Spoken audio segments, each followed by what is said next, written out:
দিচ্ছেন স্ত্রীর লজ্জাস্থান দেখা না দেখার বিষয়ে কোরআন সুন্নাহর আলোকে জানালে উপকৃত হতাম।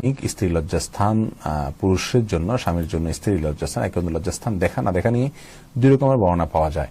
আমরা জানি আয়েশা রাদিয়াল্লাহু তাআলার এক বর্ণনা পাওয়া যায়, মা রাআইতু আমার নবী সাল্লাল্লাহু আলাইহি ওয়াসাল্লাম কত্তু, আমি এবং নবী সাল্লাল্লাহু আলাইহি ওয়াসাল্লাম একে অন্য লজ্জাস্থান কখনো দেখিনি। লজ্জাস্থান শব্দ তিনি বলেন না, বলেন যে আমি দেখিনি, তিনিও দেখেননি। তার মানে শালীনতার খাতিরে তিনি এই শব্দটি উচ্চারণ করেনি। যাই হোক, তো এখান থেকে বোঝা যায় যে না দেখা উচিত।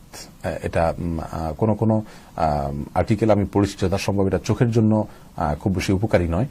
আর সবচেয়ে বড় কথা হলো যে এতে আপনার এক ধরনের মানুষের মানে স্বাভাবিক যে লজ্জা সেটার জন্য কিছুটা বিরোধী বা বিপরীত বলা যেতে পারে।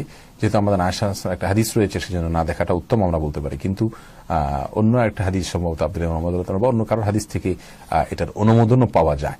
তো বিষয়টি হলো এরকম যে কেউ দেখতে চাইলে দেখতে পারবেন। বিশেষ করে আপনার যদি এমন হয় যে দেখলে তাদের নিজেদের ভেতরকার ভালোবাসার বৃদ্ধি পায়, সেক্ষেত্রে দেখতে পারেন। এটাকে হারাম বলার কোনো সুযোগ নাই। হ্যাঁ, তবে না দেখা উত্তম, এটুকু আমরা হয়তো বলতে পারি। আপনারা সবাই ভালো থাকবেন, সুস্থ থাকবেন, সুন্দর থাকবেন। আবারও হয়তো দেখা হয়ে যাবে অন্য কোনো লাইভ প্রোগ্রামে, এবং এই ভিডিও বার্তাটি শেয়ার করে দিবেন। আসসালামু আলাইকুম ওয়া রাহমাতুল্লাহি তাআলা ওয়া বারাকাতুহু।